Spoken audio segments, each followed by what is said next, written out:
The wonders of aviation take to the skies on the Discovery Channel's Wings.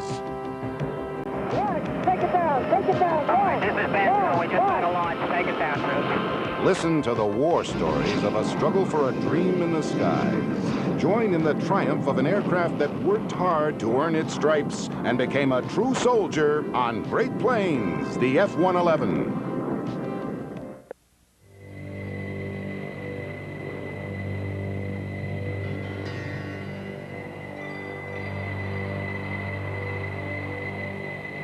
It's evening at Nellis Air Force Base in Nevada, and a single F-111 of the United States Tactical Air Command prepares to take off.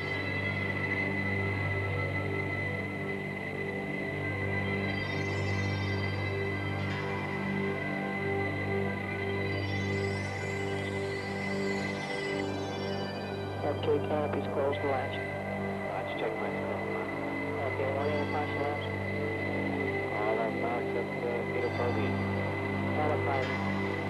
Okay. And that's it. Let's give channel 2 there, Doug. Right, channel 2. Dallas Tower, Falcon 1, number 1 for 03 left. Falcon 1, cleared for takeoff at 03 left. Wind 010 at 8 knots. Light Star, understand, cleared on and off.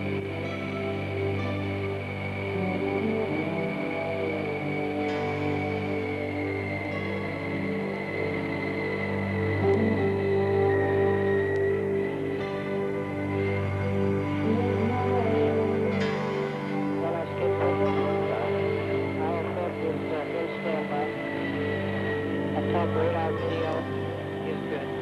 Okay, flight instruments. Flight instruments are all reading good. Sound as I got a full mill. And we got good fuel flow. DPR is good. Pushing up to AB. Eyelids open up. DPR is reading good. All pressure's good. Why don't you go ahead and turn the IFF on? The crew, both highly experienced, each with over 1,000 hours of flying time, go through the pre-flight ritual necessary to lift 80,000 pounds of high technology in the air and onwards to twice the speed of sound. To these airmen, it's just a matter of controls, instrument checks, and radio communication. Predictable, orderly, and routine.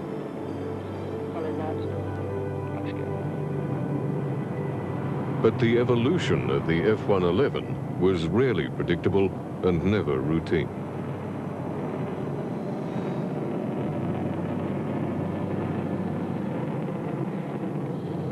Okay, gear coming up. This aircraft's origins go back to the late 1950s, at which time the US Air Force was divided into several major air commands. But those most involved with combat aircraft were Strategic Air Command, charged with the intercontinental heavy bombing role, Air Defense Command, responsible for aerial protection, and the Tactical Air Command, or TAC as it was known, responsible for ground attack and interdiction tasks.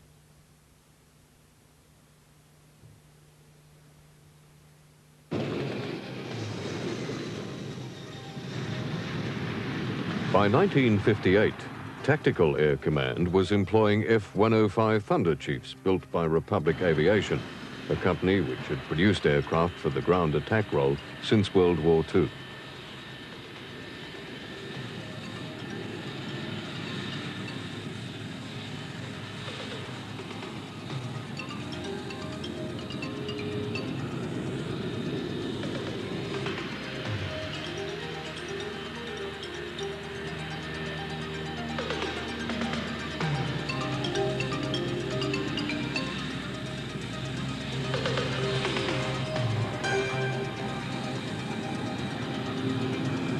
The 105, with its internal bomb bay and high speed, represented a major step forward in tactical fighters. It was a thoroughly specialized aircraft designed to fill one role and fill it well. It went on to serve particularly well in the early part of the air war over Vietnam. However, the Thud, as it became known, did have some inherent failings.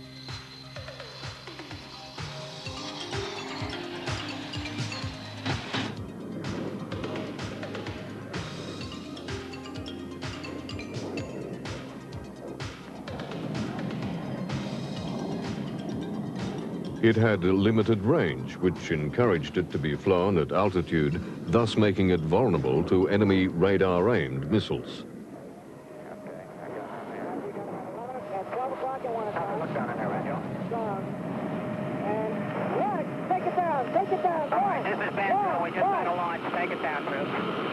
So get the launch, 11 o'clock. We can take it down.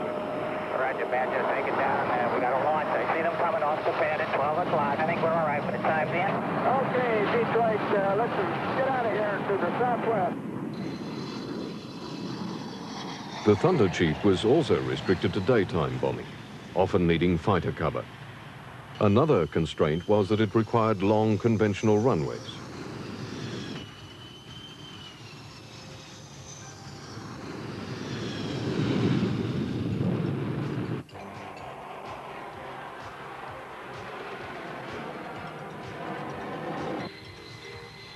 Knowing the long lead time to develop modern warplanes, as the 105 was entering service, TAC was already forming requirements for a replacement, the TFX project.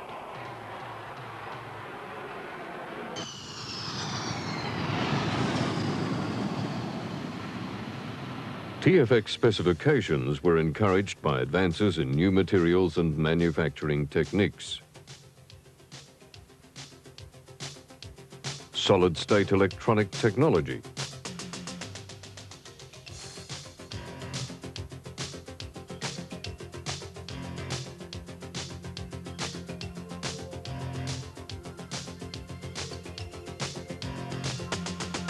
turbofan engines utilizing afterburners for extra power.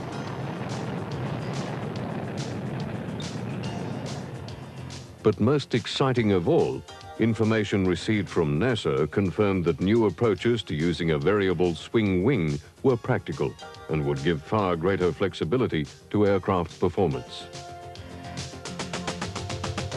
The Navy, too, was contemplating a new aircraft to be used as a fleet defense fighter. But while the F-4 Phantom was to be an exception, for reasons of specialized needs, the two services always developed their own aircraft. A trend that possibly would have continued were it not for the appointment in 1961 of Secretary for Defense McNamara. Robert McNamara was nothing if not a pragmatist. A former vice president of the Ford Motor Company, he arrived at the Pentagon determined to dispose of bureaucratic duplication and waste, only to be confronted with the Air Force's TFX and the Navy's fighter aircraft requirements. Despite strong objections from both Air Force and Navy staff, McNamara insisted on a policy of commonality, and submissions were called for from the industry for one basic design suitable for use in both services. In January 1962, after several competitions, the Pentagon reduced the field to two possible alternatives. Boeing's 818 model, while favored by both services, did not have a sufficiently high commonality content and would have employed engines that at the time were still on the drawing board. The other alternative was a joint venture from General Dynamics as the principal contractor, supported by the Grumman Corporation. Their design did offer a very high level of common ingredients for both services. In fact, the only major components to differ were the undercarriage, the wing length, and the nose. These are mock-ups of the two different nose designs. And in diagram form, firstly, the Navy's B design, followed by the Air Force A model. Overall, the General Dynamics design impressed McNamara the most, and their adherence to his commonality guidelines contributed to an initial order being placed in November '62 for 18 Air Force and 5 Navy planes. 25 months after the contract was signed, the first F-111, an Air Force version, took to the air. Typically, the F-111's design embraced many features, some used for the very first time on any aircraft anywhere. One of these was a crew capsule that could be jettisoned in an emergency as a complete unit clear of the main fuselage by the use of rockets. This could be done at any speed, at any altitude, or even from below water. and after it has landed or surfaced, the capsule could act as a survival shelter.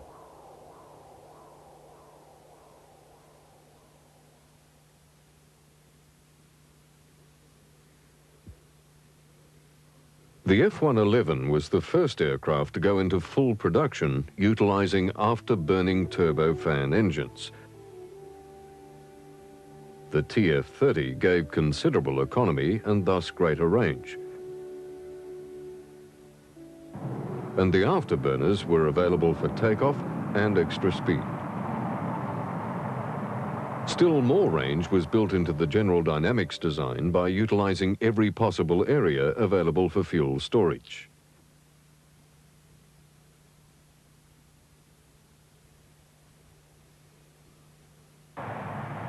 Even without external wing tanks, the plane had a range of over 2,500 nautical miles. But with flight refueling or external tanks, targets anywhere were within its range. When no external fuel was carried, all of the wing points were free to lift an enormous array of ordnance, and this on top of the considerable internal bomb bay load.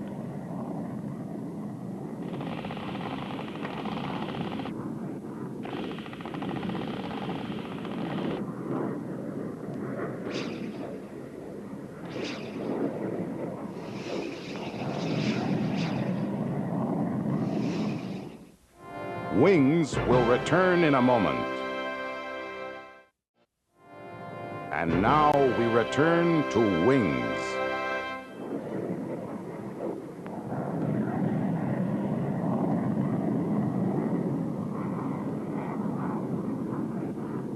.111s can carry almost any weapon in the US Air Force arsenal, from the M61 Vulcan cannon to a free-falling nuclear bomb.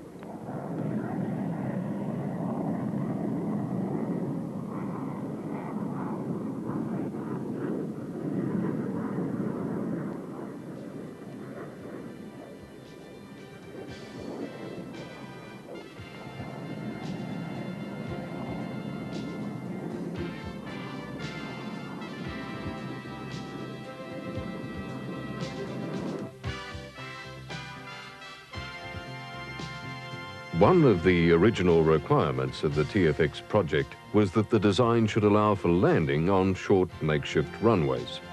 And to enable such a heavy plane to do this, General Dynamics designed the high flotation variable terrain landing gear.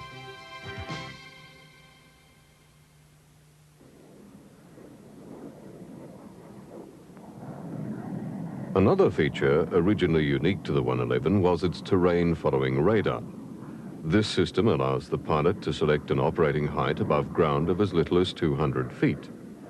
When the control is set, the aircraft will respond to its forward terrain scanning radar and adjust its height automatically.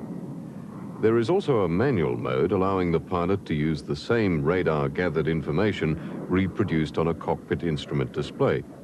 Thus, it is possible for the aircraft to fly at night and in all weather and still remain low enough to avoid possible radar detection.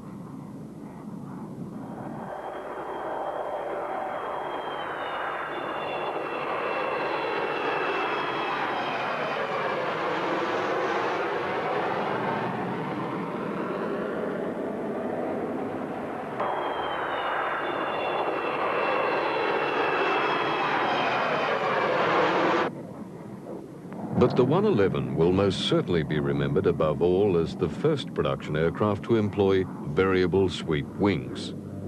The history of the swing wing really goes back to the Second World War, when Messerschmitt produced several designs and actually built the P-1101. It never flew. But much of the design was used in the American Bell X-5 built after the war.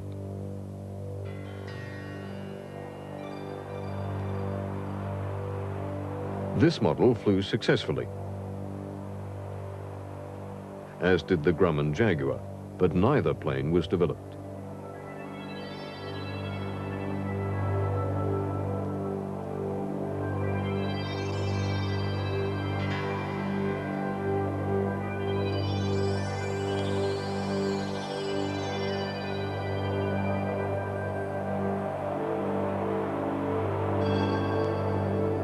For high-speed flight, the 111's wing could be swept back to form a delta configuration. An intermediate position was often used for economical mid-range flight, and a full forward position was available for takeoff, landing, and low-speed flying. The plane could literally be redesigned in flight to suit the role it was to perform.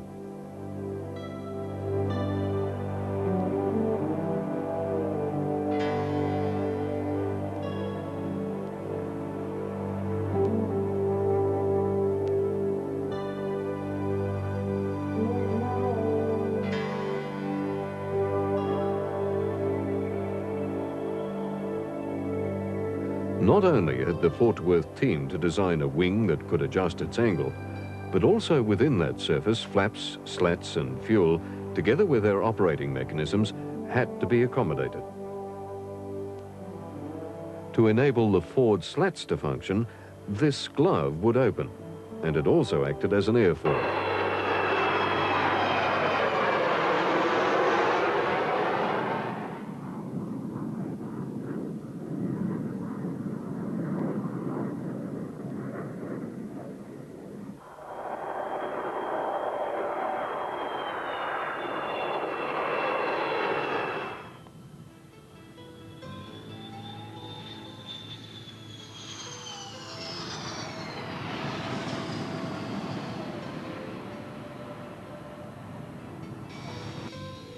The development of the Air Force's A model continued, and good progress was made as all the new technology was put through its paces. However, Grumman, who were charged with the development of the Navy's B version, were having less success with their prototypes.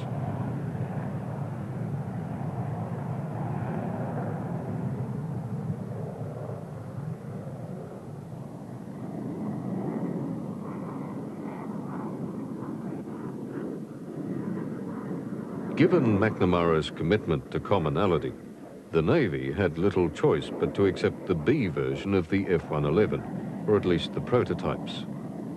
The first of the prototypes used much the same parts as the A model. However, for successful carrier use, lighter planes were required. Two hideously expensive weight reduction programs did not reduce the B model by the required 20,000 pounds. And along the line, the resultant modifications had radically reduced the commonality factor.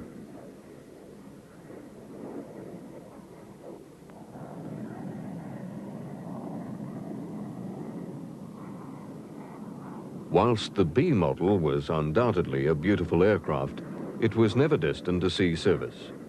And in July 1968, the Navy's Total 111 program was abandoned, and Grumman was allowed to continue on with its successful F-14 Tomcat.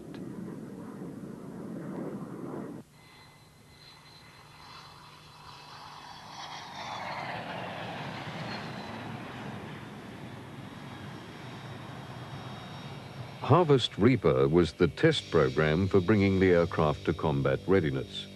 And by early '68, after 8 months of testing, a decision was made to subject the F-111 to actual combat conditions then offered by the air war in Vietnam.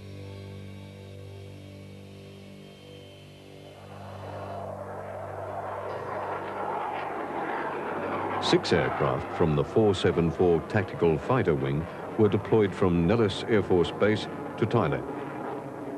The F-111As operated from the Royal Thai Air Force Base at Tockley under a combat testing and evaluation program known as Combat Lancer.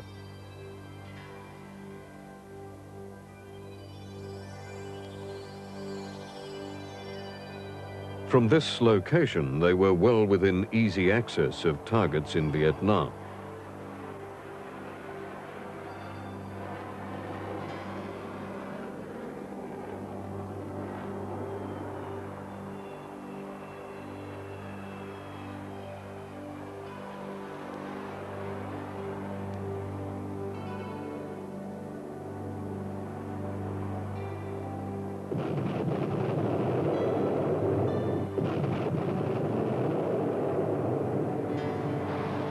Unfortunately, the results were not all good. Within 2 weeks, 2 planes were lost without trace. Less than a month later, another 111 went down. But this time the crew ejected and the wreckage was found and examined.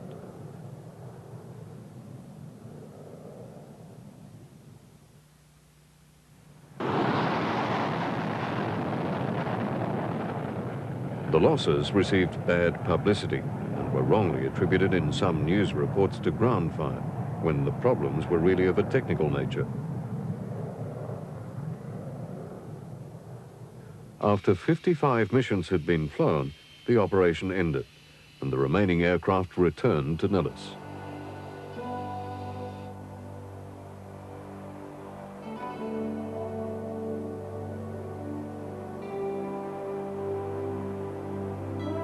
The losses in Vietnam were traced to a failure in the mechanism of the plane's massive horizontal stabilizer.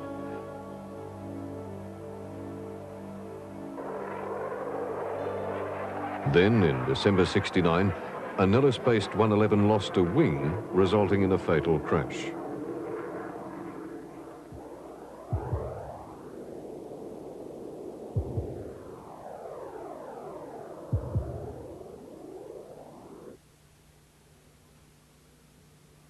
All flying 111s were grounded while the program was placed under intense scrutiny. The wing problem, traced to a failure in the wing pivot box, was not the only ammunition for its critics. The expensive development in the Navy B version, considerable cost overruns, and the losses in Vietnam had all caused the General Dynamics Wonder plane to suffer at the hands of press and political opponents alike. In defense of the 111 project, it must be said that in trailblazing so much new technology, it was inevitable that major problems would be encountered. However, the Air Force and the company had confidence in the design, and a modification program began. Wings will return after these messages. And now we return to Wings. By the time the modification program was complete, the 111 stood a near-perfect airplane. TAC used 4 different strike versions of the F-111. Externally, they are almost identical, but they varied considerably in cost due to the electronics packages used. Apart from TAC, the Strategic Air Command, looking for a replacement to offset the loss of its older B-52s and the B-58 Hustlers, employed 76 FB-111s as strategic bombers.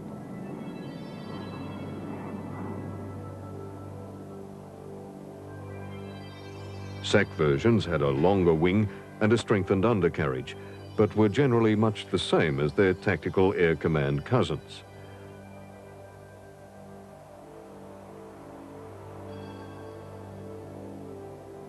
Thus, the 111, once designated a fighter, now flies alongside later B-52s as part of the US nuclear deterrent force.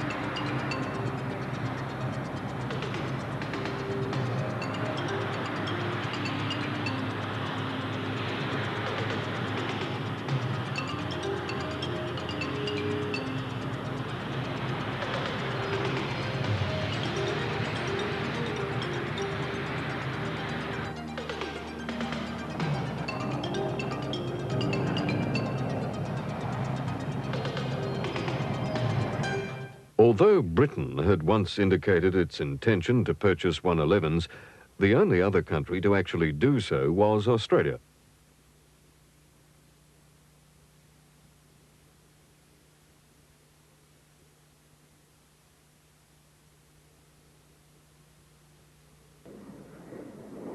The Royal Australian Air Force, in a brave move, ordered 24 F-111s straight off the drawing board.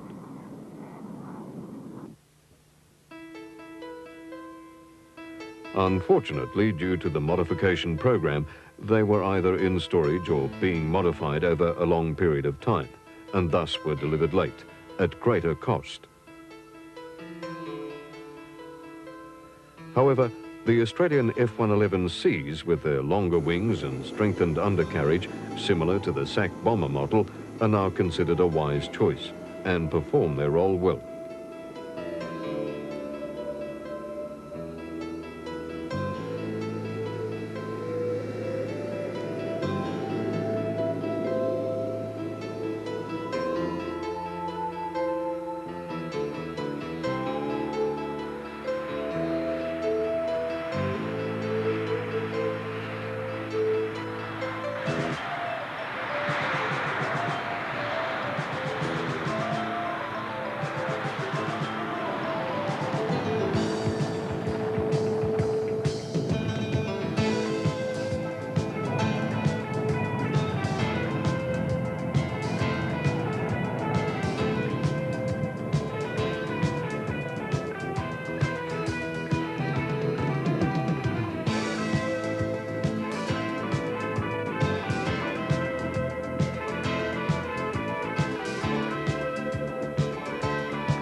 The impact on Australian pilots of their first flight in a 111 is typified by this airman's reaction.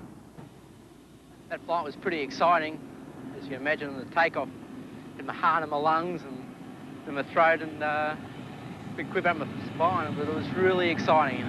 Can't compare to the afterburners, and away it went. It just took off, and it was a fantastic feeling.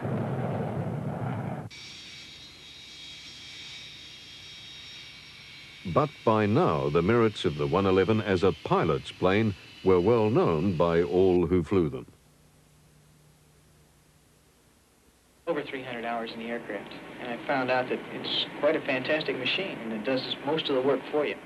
The low-level bomb delivery capability is outstanding. You would be beneath their radar coverage and sneak in and hit your target before they ever knew you were there. It's got a lot of goodies. It's sort of a Cadillac of the airplanes, the fighters, so-called. I can see the cracks between railroad cars on the radar. Its resolution is that good. It's a brand new system, pressing the state-of-the-art in about 4 or 5 new areas. There's no airplane we have in the inventory that has anywhere near a like capability. And it's designed to deliver a big load under extremely adverse circumstances, almost anywhere in the world. 4 years after their first experience of combat, the F-111 was to return to Vietnam. It was to take part in the maximum effort line-backer operation and to demonstrate its operational readiness. Within 33 hours of leaving their home base at Nellis, they were in action against targets near Hanoi.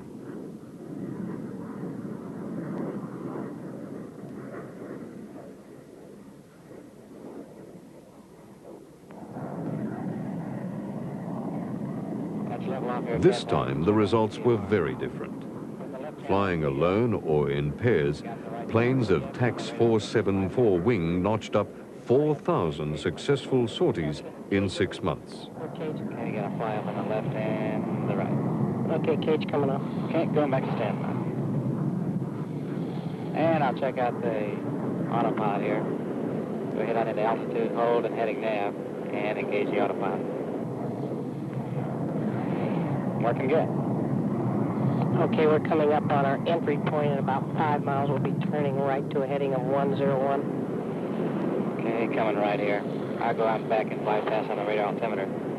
Put the left channel in TF, and we'll put the right channel over to the situation. Okay. Ready to start on down, Doug? Roger.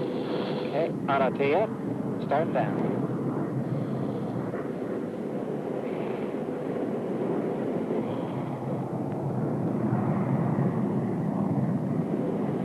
Okay, I'm picking up the ground returns now. The attitude indicator looks good. Okay. Coming on down the east coast, ground returns coming in, and the radar altimeter clicked in at 5,000. Roger, we should level off about 500. Get down to 1,000 here now, coming up 700, 600, and it's leveling off real fine, 550. Okay, it looks good over here. I've got a ridge coming up at 5 miles on the scope, and it's dead ahead, going to 5 over 15. Okay. Looks like it's about 3 miles on my e-scope now. Right, okay, we should be passing in about 10 seconds.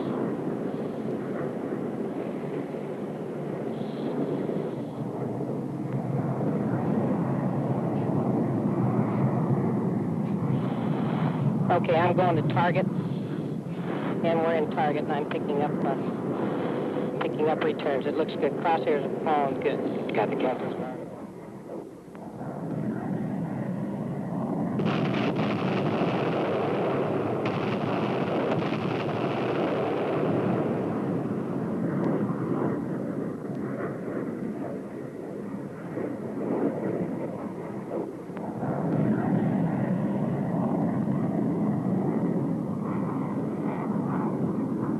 In the whole operation, only 6 aircraft were lost, giving the 111 the best survival ratio of any combat aircraft in that theater. By the time they returned, criticism of the 111 was silenced forever.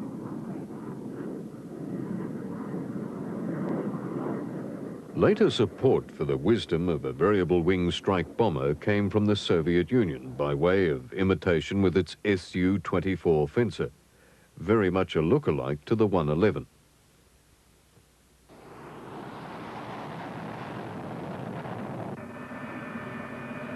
Two major modifications have dramatically increased the 111's potential.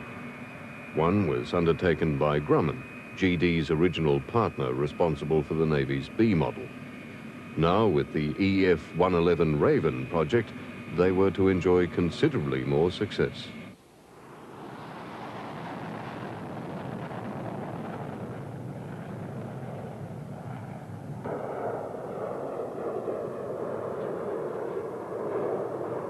The Raven is literally an earlier model 111, stripped down to its basic components and completely rebuilt as a vehicle to carry electronic countermeasures. In these aircraft, the second crew member is an electronic weapons operator who uses the complicated electronic countermeasures to disrupt enemy radar, thus providing a curtain for other attacking aircraft.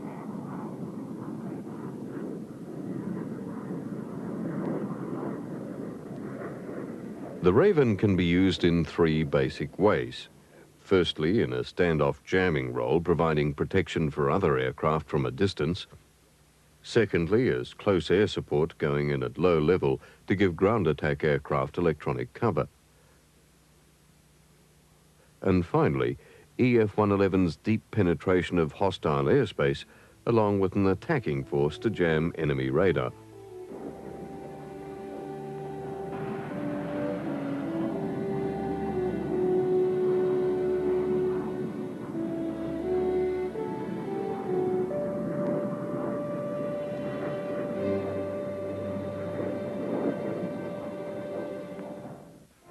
Wings will return in a moment. And now we return to Wings. Another major modification fitted to the F-111F is PaveTac, a self-contained standoff weapons delivery system using an infrared TV camera coupled to a laser rangefinder designator to place guided bombs or missiles on target.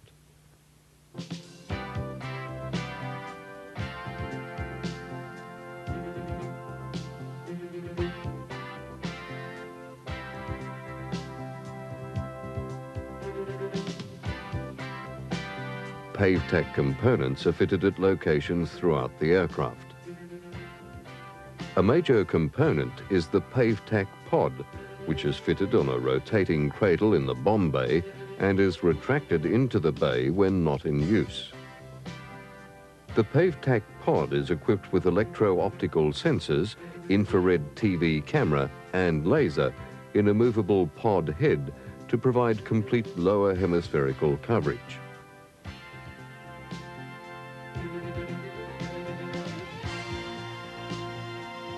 The target is tracked on radar and steering corrections are made. Then, at approximately 3 miles, the target is identified on the TV display and the infrared imagery is switched on. This photo-like video permits tracking of the target more accurately. The laser-guided bomb is released, and the aircraft turns away to avoid the defended target and bomb blast. The forward-looking infrared continues to track the target and point the laser. 5 seconds before impact, the laser is activated to guide the weapon.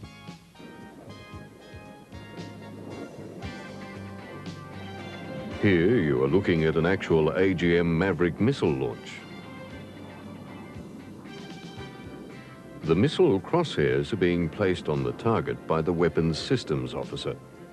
The missile is now locked on.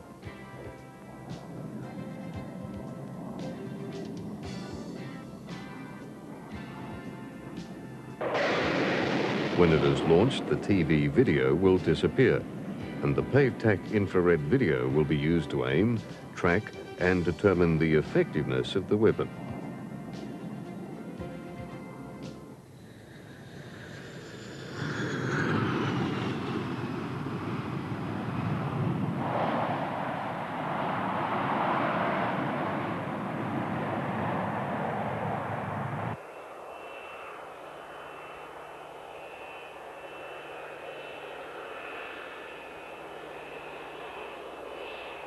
In 1972, F-111s were also based in Britain, where they formed part of the United States contribution to NATO.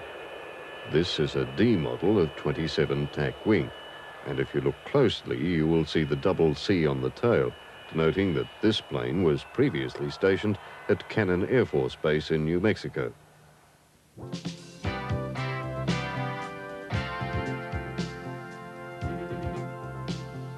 Here it is being winched into its hardened aircraft shelter. Now, EF Ravens are also based in Britain.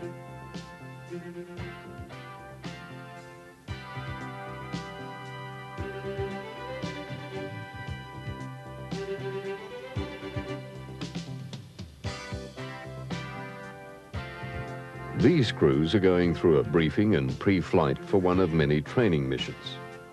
When not participating in exercises, there are always F-111 aircraft on standby.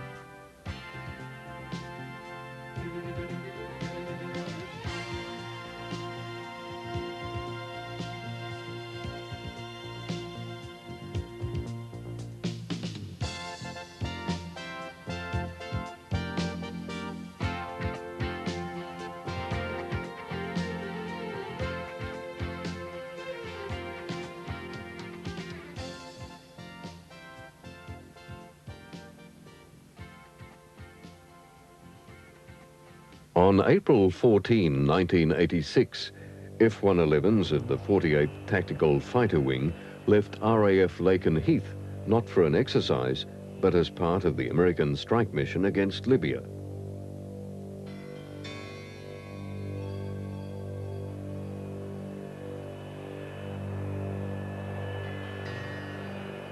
It was decided that to achieve maximum impact, 5 terrorist-associated military targets should be hit. They were shown on the right, 2 targets near Benghazi, and on the left, 3 close to Tripoli. 2 carriers just off the Libyan coast would use F-14s and F-18s for fighter protection and to attack enemy radar.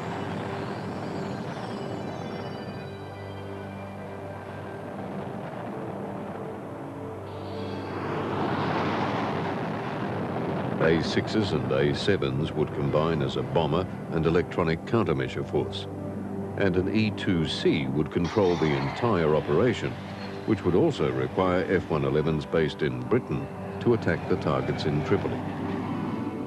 The most direct route for the 111s was over France or Spain, but permission was denied by both countries. The alternative was to take the long way around, flying to the Mediterranean via Gibraltar. This would require considerable in-flight refueling. All told, no less than 28 tankers would be needed to service the attack force of 18 F-111s and 3 Ravens.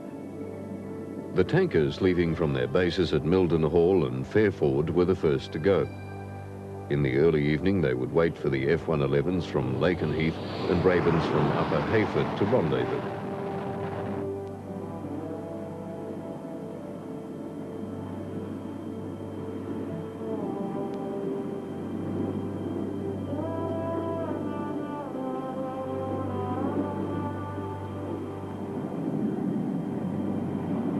At this point, the extra aircraft provided as a safeguard against malfunction returned to base, leaving the remaining 18 F-111s with their Raven escorts to continue on into the long night ahead.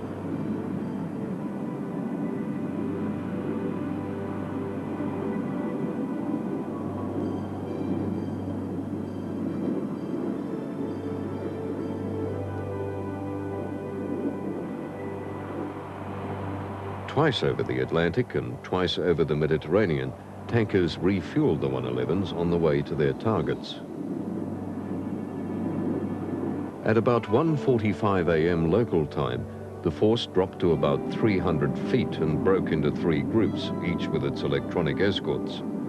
One group went inland over Libya to enable it to attack Tripoli from the south. 10 minutes later, the bombers lowered their pave-tack pods and began to scan for their targets. By 2 a.m., they found them.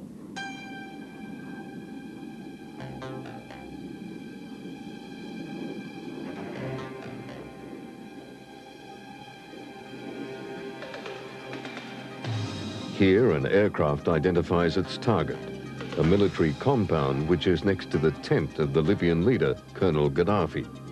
You can actually see the tent posts through the dark of the night.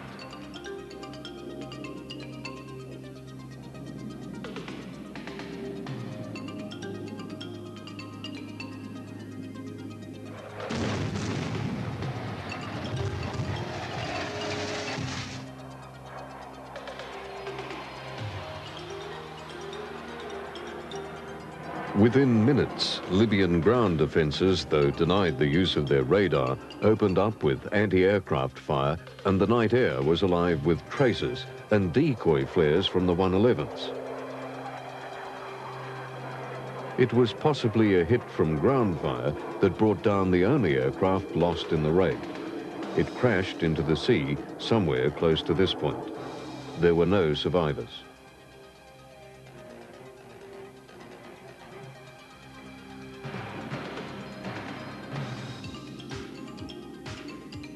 Whilst another group was attacking a port facility, this group attacked the military section of Tripoli Airport. You can see 9 bombs 60 feet apart about to hit Russian-built transports. The picture flips as the plane passes over its targets. The film is shown here again, with the picture turned right side up. In just 11 minutes, the raid was completed, and the 111s returned to their waiting tankers to be refueled twice on the return trip. But a malfunction in one aircraft caused it to land at Rota in Spain, shown here as a white spot.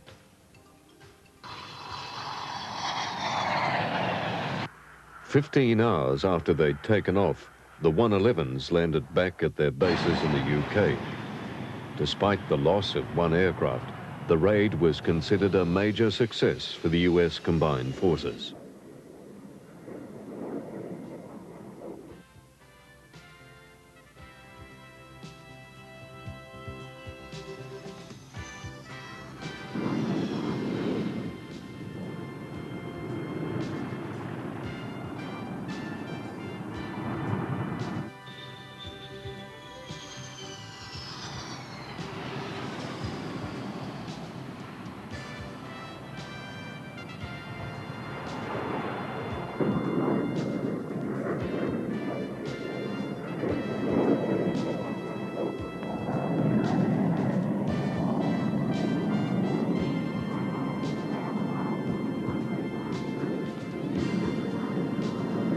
While McNamara's dream of a fighter-bomber for Air Force and Navy use never came true, there can be no doubt that the F-111 project has produced an extremely effective aircraft for tactical and strategic bombing, and more recently, airborne electronic warfare. Its second involvement in Vietnam and the Libyan raid particularly demonstrated that this superb aircraft, with its swing wing for low-level penetration and massive weapons load, has more than vindicated the original production design.